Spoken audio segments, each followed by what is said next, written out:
देश में चल रहे आम चुनाव के 7वें चरण का मतदान संपन्न होने के साथ ही अब तक की सबसे उबाऊ, थकाऊ और लंबी चुनाव प्रक्रिया करीब करीब 90% पूरी हो चुकी है और 10% जो बचा है वह 4 जून को परिणाम सामने आने के साथ चुनाव प्रक्रिया लगभग 2 महीने लंबी चली चुनाव प्रक्रिया समाप्त होगी और उसी के साथ नई सरकार गठन का रास्ता साफ होगा। लेकिन चूंकि देश में एक सिस्टम चला हुआ है जिसके अंदर जैसे ही अंतिम दौर का मतदान पूरा हो जाता है, तमाम टीवी चैनल, अखबार जितने भी हैं अपने अपने अंदाजे यानी कि एग्जिट पोल, क्योंकि एग्जैक्ट तो परिणामों से ही पता चलेगा, लेकिन एग्जिट पोल देने लगते हैं। और एग्जिट पोल किसी न्यूज चैनल के, किसी अखबार के कभी नहीं होते, एक सर्वे एजेंसी होती है। जैसे मार्केटिंग होती है कि ये मेरा एक प्रोडक्ट है, इसे कंपनी को मैं दे रहा हूं और कंपनी उसकी मार्केटिंग करती है।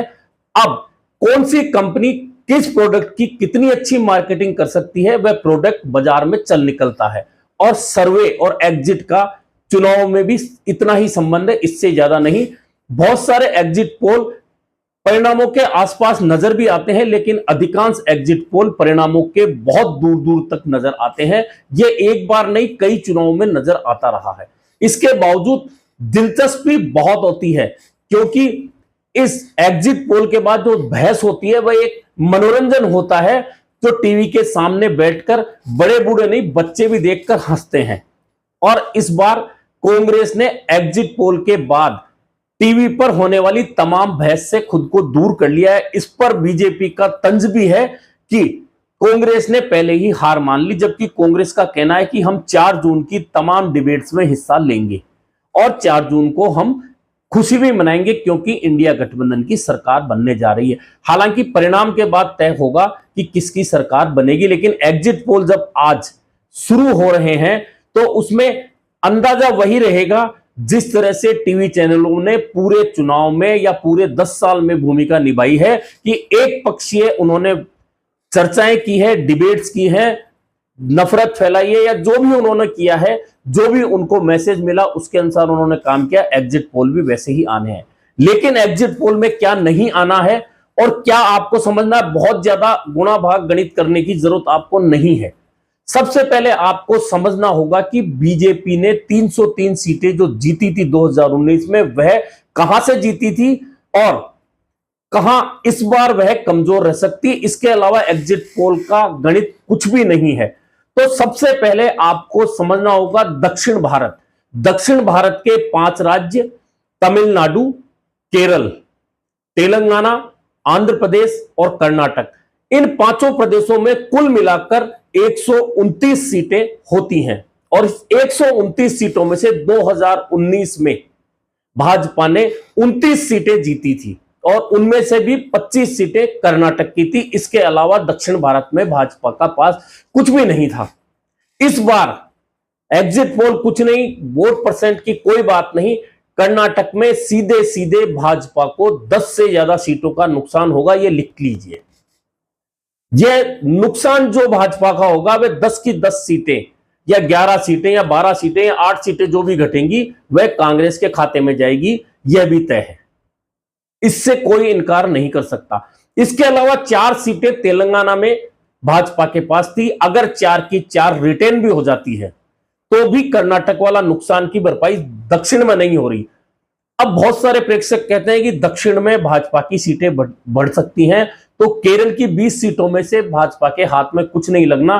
20 की 20 सीटें इंडिया गठबंधन में जाएंगी, जिसमें 15 कांग्रेस और 5 उनके सीपीएम सहित अन्य साथियों के हिस्से में जाएगी। हालांकि सीपीएम और कांग्रेस अलग अलग लड़ रहे हैं, लेकिन वहां सारी 20 सीटें इंडिया गठबंधन के खाते में जानी है।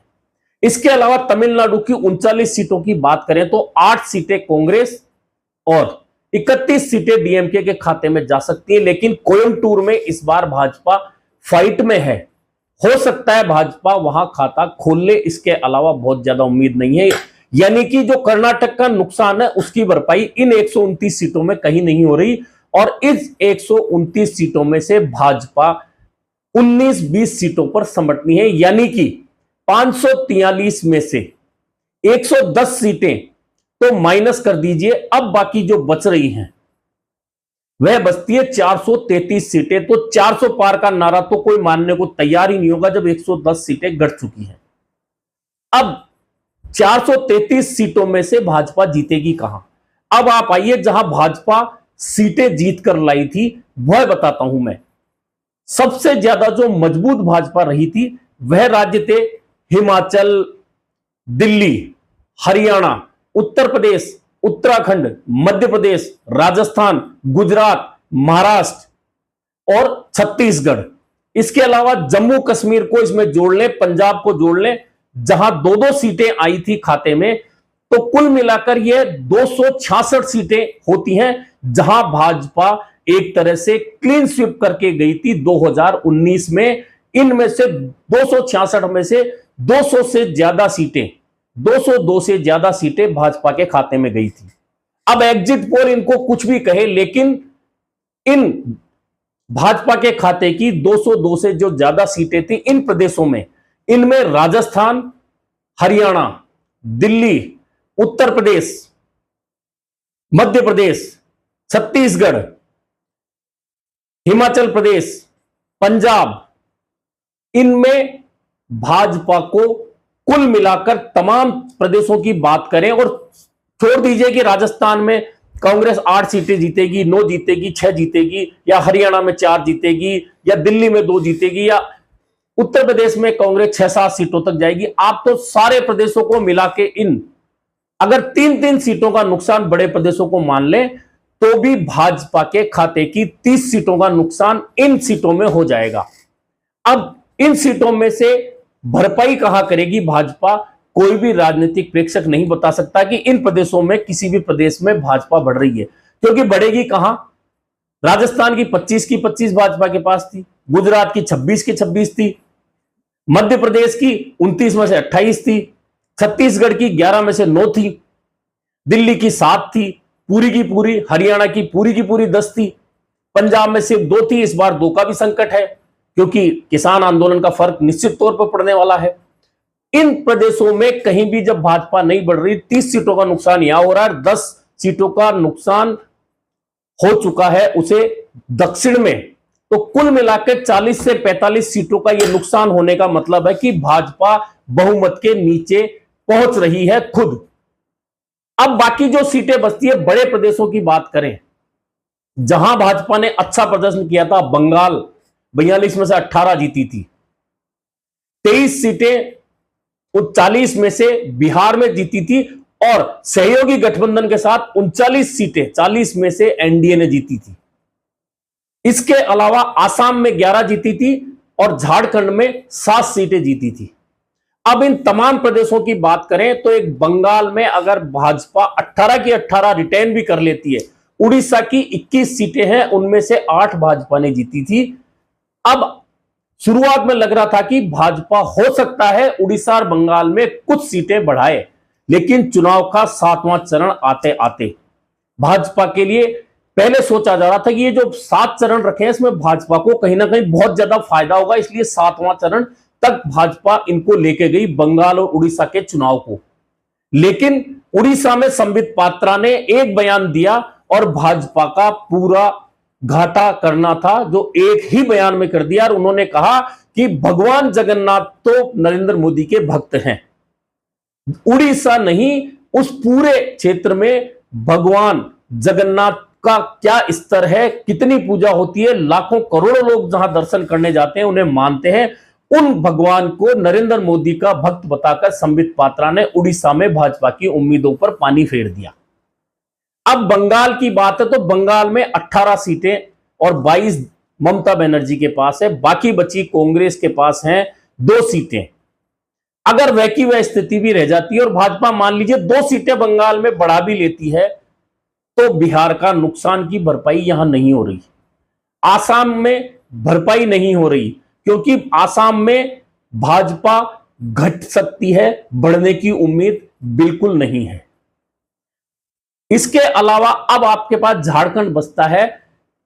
हेमंत सोरेन की गिरफ्तारी के बाद भाजपा की बढ़ने की उम्मीदें खत्म हो चुकी हैं और अब चुनाव वहां सहानुभूति, क्योंकि कल्पना सोरेन जो उनकी पत्नी है, उन्होंने झारखंड की 14 सीटों पर 90 से ज्यादा रैलियां करके जो आंसू उनकी आंखों से आए हैं, वह उस आदिवासी बेल्ट में बहुत काम करेंगे, निश्चित मान के चलिए। यानी कि यह जो 131 सीटें हैं, बंगाल, उड़ीसा, बिहार, झारखंड, आसाम, इनमें से कांग्रेस के पास सिर्फ 9 थी। अब ये 9 सीटें बढ़कर 15 से 18 सीटों तक जाने वाली है। यानी कि यहां भी जो सीटों का नुकसान होगा वह कांग्रेस करेगी भाजपा का। मैं पहले दिन से कह रहा हूं कि कांग्रेस की जो सीटें जहां भी बढ़ेंगी, क्योंकि 200 से लगभग वो सीटें हैं जहां कांग्रेस और भाजपा का आमने सामने का मुकाबला है, और कांग्रेस यदि अपनी सीटें बढ़ाकर 100 के आसपास जा रही है तो उनमें से 50 के लगभग सीटें वह सीधे सीधे भाजपा से छीन रही है। अब लोग कह रहे हैं कि पिछली बार कांग्रेस ने 52 में से 10-12 सीटें ऐसी थी जो 50,000 के आसपास जीती थी, तो भाजपा ने भी 2019 में 20 से ज्यादा सीटें 50,000 के आसपास जीती हैं। यानी कि 1-2% के वोट स्विंग में ही वो सीटें पार्टियां हार सकती हैं, चाहे वह कांग्रेस हो चाहे भाजपा हो। अगर उनमें से आधी आधी सीटें भी हार जाती हैं, यानी कि 52 में से 6-7 सीटें कांग्रेस की घट जाती हैं, तो भाजपा की भी 10 सीटें घट रही है, लेकिन वो गणित भाग में भी भाजपा नुकसान में जा रही है। अब नॉर्थ ईस्ट की 11 सीटें हैं जिनका कोई गणित कहीं नजर नहीं आता। अगर मणिपुर का असर हो गया नॉर्थ ईस्ट पर तो नुकसान फिर भाजपा को होना। हालांकि भाजपा के पास ही वहां इकलौती सीटें नहीं है, वहां क्षेत्रीय दलों के पास भी सांसद हैं। यानी कि कुल मिलाकर जो ये गणित है एग्जिट पोल का, अभी बताया जा रहा है इतने % वोट स्विंग हो रहा है, भाजपा यहां बढ़ रही है, भाजपा वहां बढ़ रही है, कांग्रेस को यहां नुकसान होगा। मैंने पहले ही कहा कि टीवी चैनलों को जो एक टारगेट दिया गया है उसके अलावा वह कोई चर्चा नहीं करेंगे, लेकिन गणित यही है कि दक्षिण में 10 से ज्यादा सीटों का नुकसान भाजपा को होगा, जबकि आप चैनलों को देख लीजिए, वे भाजपा के वोट स्विंग को बढ़ाते हुए बताएंगे। वोट स्विंग बढ़ सकता है, लेकिन सीटों का बढ़ना साउथ में बहुत मुश्किल है, क्योंकि कर्नाटक में पहले उनकी सरकार थी इसलिए 25 सीटें जीती थी, अब कांग्रेस की सरकार है। और प्रज्वल रवन्ना का मामला 2 चरणों में काम करके गया, निश्चित तौर पर उसका खामियाजा जेडीएस के साथ भाजपा की दोस्ती जो हुई उसका नुकसान भाजपा को उठाना ही पड़ेगा। यानी कि कुल मिलाकर एग्जिट पोल में यह चर्चाएं कोई नहीं करेगा कि किस किस जगह किस स्टेट में इंडिया। और सबसे बड़ी महत्वपूर्ण बात अंत में आपको बता देता हूं कि 2019 के अंदर भाजपा को 37% से कुछ ज्यादा वोट मिला था और कांग्रेस को 19% से कुछ ज्यादा वोट मिला था। लेकिन भाजपा के खिलाफ बात वोट की करें तो वह वोट % लगभग 62% था, जो इसलिए भाजपा को फायदा दे गया कि इंडिया गठबंधन में जो आज दल हैं वे उस समय कांग्रेस के साथ नहीं थे, जिनमें उद्धव की शिवसेना, समाजवादी, ये पार्टियां जो बड़ी पार्टियां हैं वे नहीं थी। वहीं भाजपा के साथ पंजाब में अकाली दल था, इसलिए 2 सीटें भाजपा ने जीती थी। तो कुल मिलाकर अकाली दल साथ नहीं है। हरियाणा में एक तरफा जीत हुई थी, अब की बार हरियाणा में किसान आंदोलन का बड़ा फर्क पड़ेगा। आप और कांग्रेस अलग थी, पंजाब में आज भी अलग है, लेकिन दिल्ली, यूपी और गुजरात में आपको याद होगा कि 17% के लगभग वोट अगर आप लेके गई है विधानसभा में, और अब अगर वो दोनों दल साथ हैं तो 3-4 सीटों पर निश्चित तौर पर भाजपा को जोर आना है, उनमें से 2-3 सीटें इंडिया गठबंधन में जानी हैं।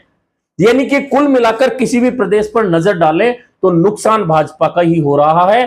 कांग्रेस के पास तो खोने को 52 में से बहुत ज्यादा पहले भी कुछ नहीं था।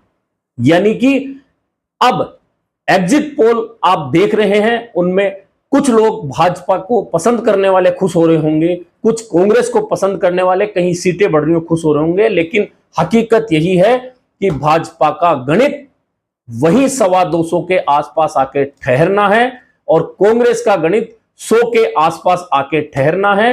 यदि कांग्रेस ने अपना जो सर्वे कराया है, जिसमें उनका मानना है 137 सीटों के आसपास वे जीत सकते हैं, अगर वह सर्वे के आसपास गए तो यह निश्चित मानिए कि फिर भाजपा का गणित 200 के नीचे आएगा और इंडिया गठबंधन और एनडीए की सीटों में 15 से 20 सीटों का ही फर्क नजर आएगा। उसके बाद देश में सरकार बनाने के लिए बहुत जोड़ तोड़ होंगे, बहुत सारे गठबंधन टूटेंगे, कई दल इधर से टूट के उधर जाएंगे, उधर से टूट के इधर आएंगे और स्थितियां एकदम से बदली हुई नजर आएंगी। ऐसे में इंतजार करिए, एग्जिट पोलों का पूरा मजा लीजिए 3 दिन तक, और 4 जून को जैसे ही 12-1 बजे तक बढ़त स्पष्ट रूप से नजर आए, एग्जिट स्थिति एग्जैक्ट में बदल जाए, तब असली खुशियां मनाइएगा। तब तक के लिए नमस्कार, फिर मिलेंगे नए मुद्दे पर चर्चा के साथ।